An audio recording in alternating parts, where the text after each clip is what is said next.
Assalamualaikum warahmatullahi wabarakatuh. Waalaikumsalam warahmatullahi wabarakatuh. Dunia Sains ini akan mempresentasikan tugas saya yang berjudul Dinamika Pasar Monopolistik Menghadapi Tantangan dan Peluang di Era Digital. Sebelumnya, perkenalkan dulu, nama saya Bedan Ghaniza. Dan di sini saya akan menjelaskan hal tersebut. Dan ini ada pada kontennya. Yang pertama saya akan menjelaskan tentang definisi dulu apa sih pasar monopolistik itu. Dan yang kedua, karakteristik dari monopolistik itu apa? Dari kelebihan maupun dari kekurangannya. Dan yang ketiga, saya akan menjelaskan tentang dinamika dari era digital, yang dimana pengaruh digitalisasi ini terhadap pasar monopolistik. Dan yang terakhir adalah tantangan dan peluangnya, dimana kita di sini akan mempelajari bagaimana tantangan dan juga peluang yang akan dihadapi oleh pasar monopolistik di era digital. Oke, yang pertama ada pengertian dan juga definisi dari pasar monopolistik. Pasar monopolistik ini sendiri adalah pasar yang terdapat banyak produsen yang menghasilkan komoditas yang sama, namun berbeda karakteristiknya. Jadi dalam pasar monopolistik ini barang yang dijual itu atau jasa yang diperjualkan itu sama, tapi dia mempunyai karakteristiknya masing-masing. Dan pasar monopolistik ini menawarkan keuntungan karena produk yang dijual bersifat heterogen, sama, dan juga dia membuat konsumen cenderung lebih loyal terhadap produk tertentu dari pasar tersebut. Selain itu, dalam operasionalnya pasar monopolistik ini melibatkan banyak sekali perusahaan. Jadi pengusaha atau perusahaan yang ada di dalam pasar monopolistik ini bersifat banyak. Dan juga karena barang yang dihasilkan ini beragam, perusahaan-perusahaan baru pun memiliki kebiasaan atau kebebasan yang lebih besar untuk masuk ke dalam pasar. Jadi untuk perusahaan-perusahaan baru ini lebih mudah untuk masuk ke dalam pasar monopolistik itu sendiri. Sebagai contoh nih, ada restoran yang menjual makanan cepat saji seperti ayam goreng. Nah, dalam walaupun sama-sama ayam goreng, tapi mempunyai karakteristiknya masing-masing. Contohnya kayak ada KFC, McDonald's, dan juga yang lain sebagainya. Nah, ini ada ciri-ciri macam pasar atau perbedaan pasar-pasar monopolistik dengan yang lainnya. Dari sisi jumlah perusahaan, persaingan sempurna ada sangat banyak, monopolistik banyak, oligopoli ini ada sedikit, dan monopoli ada satu. Berikut juga ada jenis barangnya, dan juga ada kemampuan, serta ada kemampuan masuk keluar dan kemampuan untuk masuk dan juga keluar industri, yang dimana monopolistik ini sangat dibilang sangat tidak, tapi relatif mudah untuk masuk ke pasarnya. Oke, selanjutnya ada karakteristik dari monopolistik itu sendiri. Nah, di karakteristik pasar monopolistik ini yang pertama, di pasar monopolistik baik dari penjual maupun pembeli ini jumlahnya cukup banyak. Tadi perusahaannya banyak walaupun barangnya sama, tetapi mempunyai perbedaan masing-masing, mempunyai keunikan masing-masing. Seperti yang kedua nih, produk yang dihasilkan memiliki karakteristik yang beda. Ada keunikan di dalam produknya. Seperti tadi ada KFC, McDonald's, dan yang ketiga, perusahaan-perusahaan baru memiliki kemudahan untuk masuk dan juga keluar pasar. Kenapa? Karena barang yang dihasilkan ini bisa dibilang sudah ada idenya, tinggal memperbarui lagi dan mengupgrade, sehingga untuk memasuki pasar itu bisa dibilang mudah. Dan yang keempat, dalam pasar monopolistik, perusahaan memiliki kesulitan untuk mempengaruhi harga. Biasanya harga yang dipengaruhi dalam pasar monopolistik ini dipengaruhi oleh perusahaan-perusahaan besar atau yang sudah ada sejak lama. Jadi untuk mempengaruhi harganya, membeda-bedakan atau untuk membuat harganya kembali kan bisa dibilang susah ya. Dan yang terakhir, aktivitas pemasaran dan promosi itu penting, karena untuk menjual barang-barang monopolistik atau yang sama ini butuhkan apa yang namanya iklan agar menarik konsumen yang mungkin membutuhkan barang yang sama tapi punya preferensi yang masing-masing. Baik, selanjutnya ada kelebihan dan juga kekurangan pasar monopolistik. Dari kelebihannya ada dua. Yang pertama, produk yang dihasilkan memiliki perbedaan corak. Tadi produknya sama tetapi memiliki keunikan dan juga coraknya masing-masing yang mempunyai nilai jualnya juga masing-masing. Dan yang kedua, distribusi atas diperoleh tidak rata karena tadi walaupun barangnya sama tetapi setiap perusahaan memiliki perbedaannya masing-masing sehingga pendapatan atau harga yang diberikan juga bisa relatif berbeda. Nah, kekurangan dari pasar monopolistik ini ada dua. Efisiensi dari aktivitas di dalamnya tidak sebesar apa yang terjadi di pasar persaingan sempurna. Dan yang kedua ada kurang melakukan pembaharuan dalam bidang teknologi dan juga inovasi. Karena dalam pasar monopolistik ini biasanya barang, alat ataupun mesin yang digunakan bisa juga relatif sama. Jadi kadang kurang untuk melakukan pembaruan kecuali ada efek yang lebih besar kayak perbedaan teknologi pergantian gitu. Baru bisa berpengaruh terhadap pasar monopolistik. Nah, yang ketiga, dinamika era digital. Gimana sih pengaruh digitalisasi ini terhadap pasar monopolistik ini? Pengaruh digitalisasi terhadap pasar monopolistik ini secara tradisional ditandai dengan sejumlah perusahaan yang menawarkan produk serupa namun terdiferensiasi. Tapi dalam era digital, teknologi ini telah mempengaruhi gitu untuk akan mengubah aturan yang ada di pasar monopolistik ini. Permainannya akan berbeda. Karena apa? Karena ekspektasi atau preferensi dari konsumen ini pasti juga ikut berbeda kan? Karena sesuai perubahan zaman atau pergantian zaman. Dan perusahaan saat ini perusahaan dari pasar monopolistik ini yang mengadopsi teknologi digital ternyata mampu untuk meningkatkan efisiensi kerja mereka melalui proses otomisasi menggunakan mesin atau teknologi dan memberikan layanan yang lebih baik. Dan juga dengan menggunakan teknologi ternyata akses pasarnya itu menjadi sangat luas di dalam global dan juga untuk melakukan transaksi atau jual beli itu mudah gitu dengan platform-platform digital yang ada. Dan digitalisasi ini tidak hanya memperkuat posisi perusahaan di dalam persaingan, tapi juga mendorong inovasi terhadap pemasaran dan juga pengembangan dari produk pasar monopolistik ini.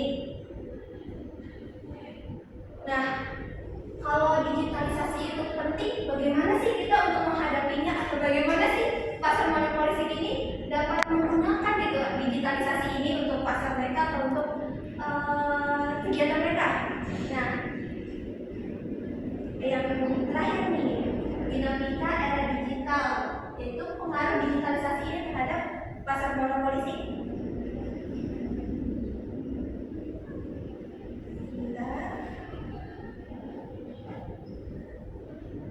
Yang pertama ada tantangan.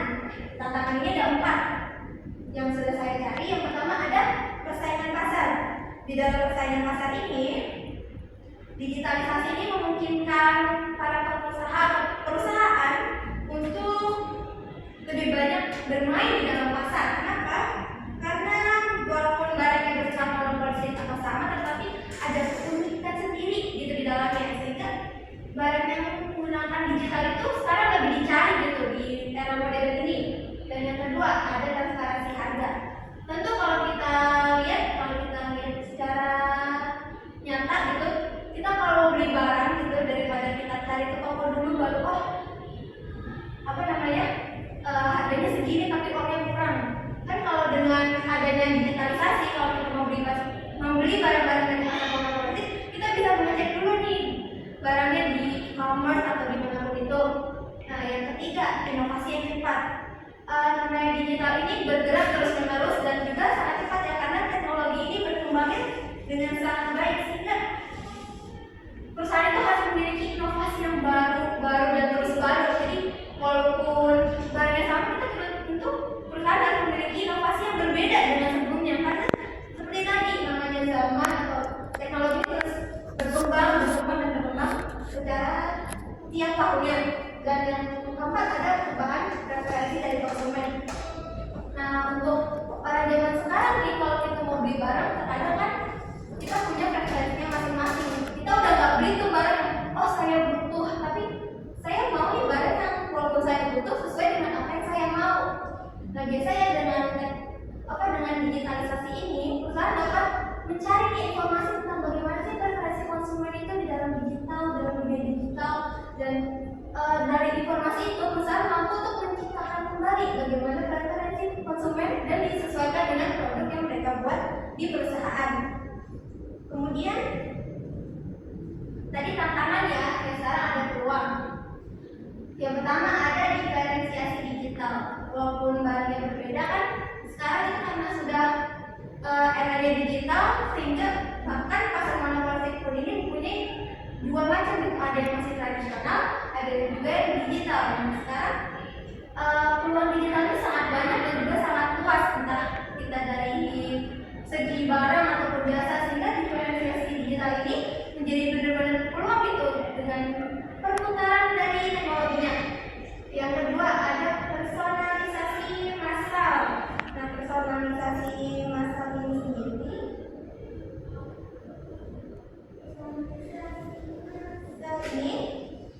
dengan digitalisasi, perusahaan dapat memungkinkan untuk menawarkan produk dan juga layanannya yang dipersonalisasi bagi banyak konsumen sekaligus gitu. Jadi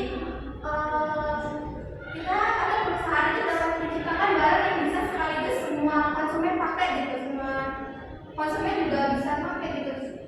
Dan juga dengan adanya personalisasi massal ini dapat juga menciptakan nilai tambah dan juga menambah loyalitas dari pelanggannya. Yang ketiga ada ekspansi pasar global. Nah teknologi digital saat ini memudahkan perusahaan untuk memasuki pasar global dengan investasi yang lebih kecil dibandingkan cara tradisional untuk luas dan peluang bisnis mereka. Jadi dengan adanya digitalisasi ini, perusahaan dapat mencari tahu lebih mudah bagaimana sih perkembangan pasar global ini.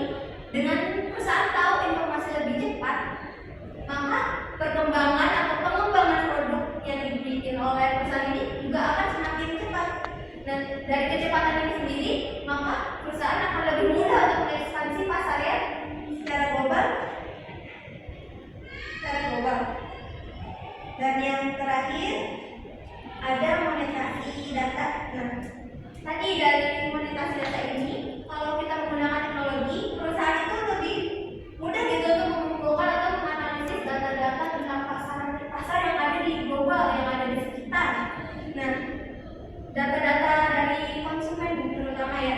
Dari data konsumen ini, perusahaan dapat mendapat wawasan yang lebih berharga dan juga baru ya, karena dari wawasan itu, dari pengetahuan itu, perusahaan mampu untuk menciptakan aliran pendapatan yang baru melalui penjualan data atau pengembangan layanan yang berbasis data. Jadi bisa dibilang layanannya juga menggunakan basis digital.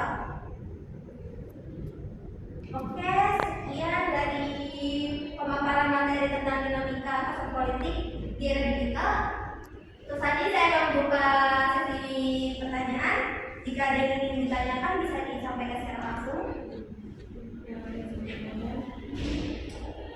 Tadi kan udah sempat dijelasin sama pertama ya. Nah, saya kan kita ambil contoh mengenai toko buku. Toko buku kan hanya kayak ada tradisional, dan sekarang seperti kayak contohnya Gramedia. Itu kan Gramedia kayaknya sekarang harus berinteraksi dengan hadirnya e-book. Ya, Apalagi ada platform yang lain yang menyediakan e-book tersebut secara gratis. Contohnya di Business kan. ya. Nah, pertanyaannya gimana sih tantangan pada transformasi ini tentang sekitar harganya yang akan gratis dan juga berbayar? Oh, maksudnya kemudahan mengetahui harganya ya. Nah, tadi kan contohnya ada Gramedia bersaing dengan e-book dan juga misalkan gratis kan ya.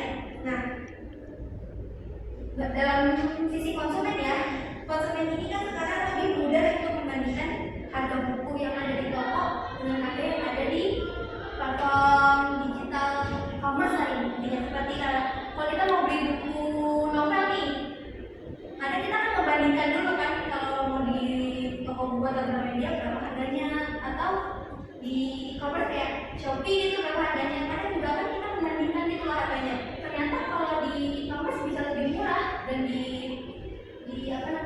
toko buku bisa lebih mahal. Nah, dari itu sih ya bisa dibilang bahwa transparansi harga ini mempengaruhi banget itu buat pasar monopolistik di yang sisi digital ya. Karena pertama nih, perbedaan harganya bisa jadi signifikan antara e-book dan juga Gramedia. Bisa aja perbedaannya bisa lebih jauh gitu. Terkadang bahkan di e-commerce itu memberikan diskonnya susah untuk didapatkan di Gramedia kecuali ada yang didapatkan bukan. Tentu konsumen akan memilih untuk belinya di yang dapat diskon lebih cepat, lebih gampang, e-commerce kan. Nah, kalau untuk investasi sendiri ini kan dia memberikan akses gratis ya kepada konsumennya. Kadang kita juga bisa baca e-booknya tuh di aplikasi investasi itu sendiri kan. Ya tentu itu juga jadi jadi tantangan berat gitu buat Gramedia. Kenapa? Karena mengakses e-book itu kan bisa dibilang kita lebih mudah ya daripada mengakses buku fisik itu sendiri. Mungkin emang masih banyak yang menyukai buku fisik, tapi kadang kan bisa dibilang ada keterbatasan nggak hanya waktu tapi jarak untuk ke toko bukunya sendiri kan. Gramedia bisa jadi jauh kan, jadi masih banyak orang yang memilih digitalisasi e-book itu. Dan kadang kalau beli di Google Books atau di mana pun kadang bisa jadi lebih murah gitu daripada buku fisik ya. Jadi ya konsumen itu masih banyak berpikir gitu untuk membeli buku fisik di Gramedia. Itu untuk transparansi harganya ya. Dan juga kalau di e-booknya kan konsumennya kan lebih mikirnya kan kalau di pusat kayak mereka tuh jatuhnya bukan konsumen pembeli ya, lebih kayak pengen penikmat dari buku itu. Dan kalau di pusat kan kepemilikannya masih ke toko buku, ke perpustakaannya kan. Biasanya kalau untuk transparansi harga pasar otomotif ini itu bisa untuk kebutuhan dari si pembeli itu sendiri. Mungkin segitu jawabannya. Jadi ada efeknya besar ya antara pembeli yang tradisional cara di toko buku seperti Gramedia maupun penggunaan e-book itu sendiri. Perbedaannya bisa sangat besar. Terima kasih. Ada pertanyaan lain? Ini saya bertanya mengenai perusahaan taksi konvensional yang menghadapi persaingan dari aplikasi transport nasional kayak Gojek gitu. Gojek kan awalnya merupakan layanan ojek online yang berkembang jadi super app kan, dengan berbagai layanan kayak transportasi, pengiriman makanan, terus itu pembayaran digital dan jasa lainnya gitu. Nah pertanyaannya, bagaimana Gojek itu memanfaatkan aspek diferensiasi digitalnya untuk bersaing di pasar monopolistik digital? Tadi ke peluangnya di diferensiasi digital. Nah pada awalnya kan transportasi ini kan bentuknya masih konvensional kan, tradisional, misalnya bentuknya taksi.